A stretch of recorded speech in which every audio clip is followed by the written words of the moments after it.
Hello बच्चों, आज मैं आप लोगों को क्लास 7th की जो आपके पास न्यू एनसीईआरटी की बुक आई है ना, गणिता प्रकाश, इसमें हमने अपना चैप्टर नंबर 1 स्टार्ट कर रखा है। चैप्टर का नाम अब तो आप लोगों को याद हो ही गया होगा, लार्ज नंबर अराउंड अस। आज की क्लास में हम लोग 1.4 टॉपिक स्टार्ट करेंगे। 1.3 तक के टॉपिक ऑलरेडी चैनल पे अपलोड हो चुके हैं, मतलब पेज नंबर 8 तक चैनल पे अपलोड है।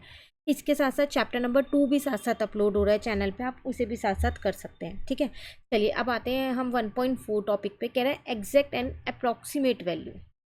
अब पहले हम इस टॉपिक को समझते हैं और उसके बाद जो बुक में दिया गया है उसको समझेंगे। देखो, एग्जैक्ट का मतलब होता है आपको कोई एक एग्जैक्ट फिगर दे दी गई है, आपको एग्जैक्टली बता दिया कि 20 रुपीज़ है मेरे पास, 30 रुपीज़ है, 40 रुपीज़ है ना। लेकिन अप्रॉक्सीमेट वैल्यू क्या होता है, आप एक अनुमान लगाते हैं, अंदाज़ा लगाते हैं, एस्टिमेट करते हैं। अगर आपसे बोले आपके सिर पे कितने बाल हैं, तो क्या आप काउंट करके बता सकते हो? नहीं, आइडिया से बता दोगे, होंगे 100, 200, 300, 400, एक आइडिया लगा दिया। क्या कहते हैं, आकाश में कितने स्टार्स हैं आपसे पूछा जाए तो आप क्या काउंट करोगे? नहीं, अप्रॉक्सीमेटली आपने कितने भी बता दिए। तो अप्रॉक्सीमेट वैल्यू होती है जिसमें हम क्या करते हैं, उन वैल्यूज़ को एग्जैक्टली नहीं निकाल सकते, तो हम उनका क्या करते हैं, एक आइडिया से बता देते हैं कितने होंगे। आप कहीं पर किसी फेयर में गए, ठीक है, वहाँ पर बहुत सारे लोग आए, तो क्या सारे लोग आपने काउंट किए होंगे? आपने आइडिया से बता दिए कि 1000 पीपल आए थे। या फिर कहीं सेल लगी है, वहाँ पर 100 लोग आए थे, 200 लोग आए थे, तो होती है अप्रॉक्सीमेट वैल्यू। क्लियर? अब यहाँ पर वही दो जने, रॉक्सी एंड स्टू, चलो उसके बारे में देखते हैं ये क्या कह रहे हैं। तो 1 lakh people visited the book fair. एक फेयर, बुक फेयर था, उसमें ये क्या बोलता है, हाँ, तो कि ना 1 लाख पीपल ने विजिट किया था। ओ सो मैनी पीपल, ये तो बहुत सारे लोग हैं। तो if I had not gone, अगर मैं नहीं जाता, दे वुड हैव रिटर्न 99,999, मतलब 99,999। कह रहा अगर मैं नहीं जाता तो इतने लोग होते। People visited the book fair last year, तो इतने लोगों ने विजिट किया होता। अब वो भी गया था तो इसलिए 1 लाख हो गए, 1 और ऐड हो गया इसमें। ठीक है, फिर कह रहे हैं what do you think of this conversation, आप इस कन्वर्सेशन से क्या समझते हैं? हैव यू रीड और हियर सच हेडलाइन और स्टेटमेंट, कभी आपने ऐसे न्यूज़पेपर में हेडलाइन और स्टेटमेंट्स पढ़ी हैं कि डायरेक्ट उन्होंने एकदम एग्जैक्ट बताया कि 1 लाख लोग आए थे या 2 लाख लोग आए थे? आपको अप्रॉक्स बोलते हैं, अप्रॉक्स इतने लोगों ने बुक फेयर का, जो बुक फेयर था वो ज्वाइन किया था, ठीक है, वहाँ पर इतनी पॉपुलेशन आई थी, ऐसे बताया जाता है। तो very often exact number are not required and just an approximation is sufficient. तो ऐसा बहुत कम पढ़ा होगा आपने न्यूज़पेपर में कि आपको एग्जैक्ट वैल्यूज़ दे रखी हूँ, तो एक अप्रॉक्सीमेशन ही देते हैं। For example, according to census 2011, the population of Chintamani town is 76,068। कह रहे कि जो पॉपुलेशन है एक टाउन की वो कितनी है, 76,668 है 2011 में। Instead saying that the population is about 75,000 is enough to give an idea of how big the quantity is। तो ये तो एकदम एग्जैक्ट आपने बता दी। इससे अच्छा आप उसको ये बोलो कि 75,000 के अप्रॉक्स में। मान लो अगर आपको कहीं पर कोई चीज़ डिस्ट्रीब्यूट करनी हो क्लास में, अगर आपको या स्कूल में कुछ चीज़ डिस्ट्रीब्यूट करनी है, आपके स्कूल में 26 जनवरी 15 अगस्त से सेलिब्रेट होते हैं, तो उसमें कई स्कूलों में होता है बच्चों को भी कुछ दिया जाता है। तो क्या ऐसा होता है कि जितने बच्चे होते हैं बिल्कुल एग्जैक्ट उतनी चीज़ आती है? अगर टॉफ़ी भी डिस्ट्रीब्यूट कर रहे हैं तो अगर 500 स्टूडेंट हैं तो क्या बिल्कुल एग्जैक्ट 500 टॉफ़ीज़ दिलाएंगे? 550, 560 टॉफ़ीज़ आ जाती हैं। कई बार ऐसा होता है 450 स्टूडेंट है तो हम 500 टॉफ़ीज़ दिलाते हैं एक आइडिया लगा के। तो एग्जैक्ट चीज़ें हर जगह ज़रूरी नहीं है कि एग्जैक्ट चीज़ें ही मिले, कई जगह अप्रॉक्सीमेशन से भी काम चल जाता है। ठीक है, अब यहाँ पर क्या एक कन्वर्सेशन दे रखी है, Bappi call and check if Toofan express is on time. अब ये क्या कॉल करता है, ये सारे नंबर दे रखे हैं, पुलिस का, फायर का, एम्बुलेंस का, डिज़ास्टर मैनेजमेंट का, national emergency number, railway inquiry, सब दे रखे हैं। तो अब ये क्या बोलते हैं, what number did you call, तुमने कौन सा नंबर मिला दिया? I call the rounded off numbers, of course my teacher told us that efficient people deal with rounded off number. तो उसने क्या किया, जो राउंडेड ऑफ नंबर थे ना उसमें से एक मिला दिया है। ठीक है, तो there are situation where it make sense to round off. कई बार ऐसा होता है हमें नंबर्स को राउंड ऑफ करना पड़ता है और कई बार ऐसा होता है हमें नंबर्स को राउंड डाउन करना होता है। तो राउंड ऑफ जो है ना, ये आप प्रीवियस क्लासेस में पढ़ के आए हो। इसमें दो होते हैं, एक होता है राउंड अप और एक होता है राउंड डाउन। अब ये दोनों क्या होते हैं हम इनको भी जानते हैं यहाँ पर। तो कह रहा है there are situation where it make sense to round up a number. Round up is when approximate number is more than actual number. For example, if the school has 732 people including student, teacher and staff, the principal might order 750 sweets. Instead of 700।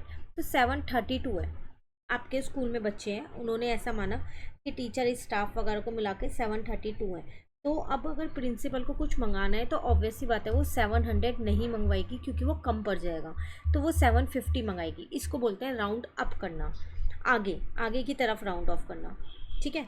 अब एक और situation है, there are situation where it is better to round down. कई बार ऐसा होता है round down करने में फ़ायदा होता है, जो कि एक्चुअल से कम होता है। राउंड अप जो है वो एक्चुअल से ज़्यादा होता है, इस चीज़ का ध्यान रखना है, क्योंकि एक्चुअल ये थे और राउंड अप उससे ज़्यादा है 750। अब यहाँ राउंड डाउन एक्चुअल से कम होता है, कैसे? If the cost of an item is 470, the shopkeeper may say that the cost is around 450 instead of saying it is 500।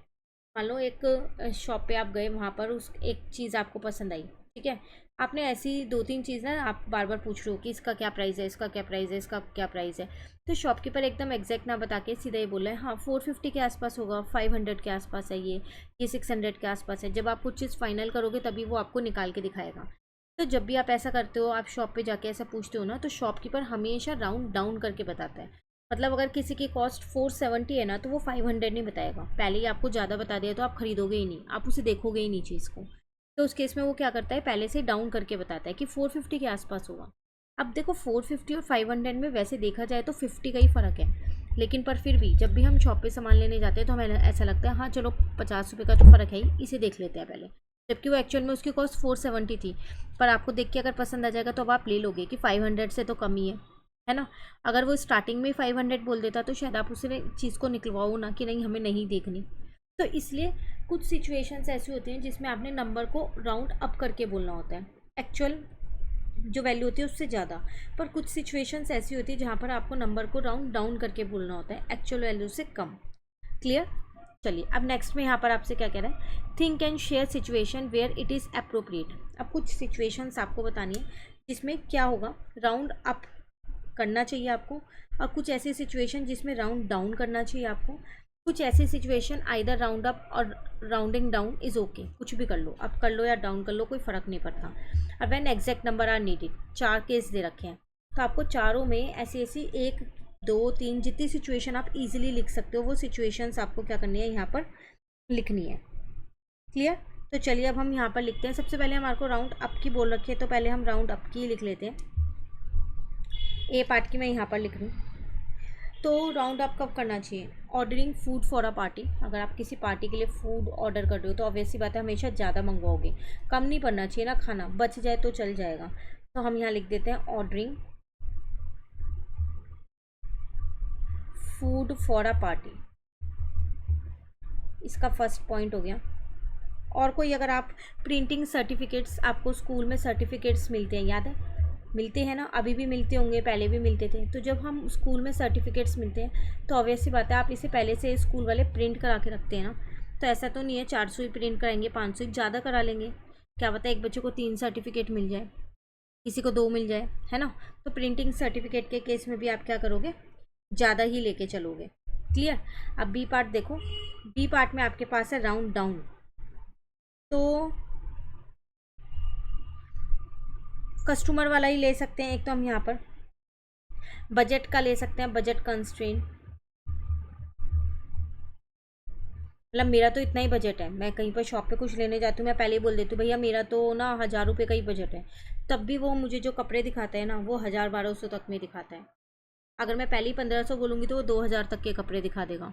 तो इसलिए बजट के केस में हम कह सकते हैं, है ना। नेक्स्ट अगर हम इसका और कोई एक और, सबके 2-2 तो लिख ही देते हैं जिसके मिल जाए, आपको कोई और मिल जाए तो आप भी ज़रूर लिखना।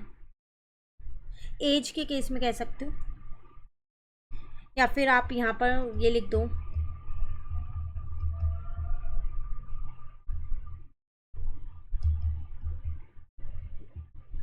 Estimating the cost to attract customer. Customers को अट्रैक्ट करने के लिए भी हम क्या करते हैं, कई बार राउंड डाउन करके बोलते हैं। ठीक है। अब सी वाले में कह रहा था दोनों चल जाएगा, आप कर लो या डाउन कर लो, आपकी मर्जी है, इसमें कोई दिक्कत नहीं है। तो एज के केस में आप कह सकते हो, यहाँ पर सी वाले में फर्स्ट पॉइंट मैं लिख रही हूँ, telling someone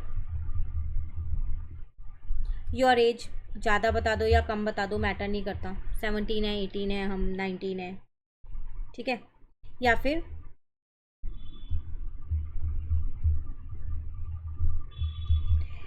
reporting average temperature, एक आधा डिग्री ऊपर एक आधा डिग्री नीचे चल जाता है, या फिर स्कोर्स एक आधा ऊपर एक आधा नीचे चल जाता है, ठीक है ना। डी पार्ट में था जिसमें आपको एकदम एग्जैक्टली चाहिए होता है, उस केस में आप क्या करोगे, तो डी पार्ट हम यहाँ कर लेते हैं। मेडिकल डोज में आपको एग्जैक्ट चाहिए, अगर डॉक्टर ने आपको बोला है 5 ml लेना है तो आपको 5 ही लेना है, 5 से ज़्यादा आप नहीं ले सकते वहाँ पर। मेडिकल डोजेज़ में एग्जैक्ट हमारे को जितना बोला जाए उतना ही करना होता है। बिल पेमेंट, जितने का बिल होगा उतना ही तो पे करोगे, राउंड अप राउंड डाउन करके थोड़ी पे करते हैं, है ना। तो बिल पेमेंट के केस में हो सकता है। एग्ज़ाम के जो नंबर होते हैं राउंड ऑफ बहुत रेयर होते हैं हम, तो एग्ज़ाम स्कोर्स कह सकते हो यहाँ पर।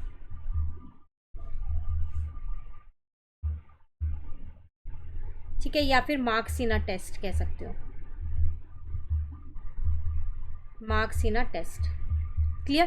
तो 4 चीज़ें पूछी थी, round up, round down, either rounding up और राउंडिंग डाउन, ओके, और एग्जैक्ट नंबर। तो मैंने ए बी सी डाल के सबके 2-2 या 3-3 एग्जाम्पल्स यहाँ लिख दिए हैं। क्लियर है, उम्मीद करती हूँ आपको ये टॉपिक समझ आ गया होगा। अब इसी से रिलेटेड एक और टॉपिक है नियरेस्ट नेबर, इसको नेक्स्ट क्लास में कर लेंगे। आज पहले आप इतना समझ लो कि ये क्या था, कि क्यों हम राउंड अप करते हैं और किन किन सिचुएशन में करते हैं। अब नेक्स्ट क्लास में मैं आपको राउंड ऑफ करना ही सिखाऊंगी कि प्रॉपरली हम राउंड ऑफ करते कैसे हैं, ठीक है। तो चलिए मिलते हैं फिर नेक्स्ट क्लास में। चैनल को सब्सक्राइब कर लीजिए, वीडियो को लाइक कर दीजिए, फ्रेंड्स के साथ शेयर कर दीजिए, ताकि ज़्यादा से ज़्यादा बच्चे जल्दी से इस बुक के चैप्टर्स को जो है वो कंप्लीट कर सकें। Thank you.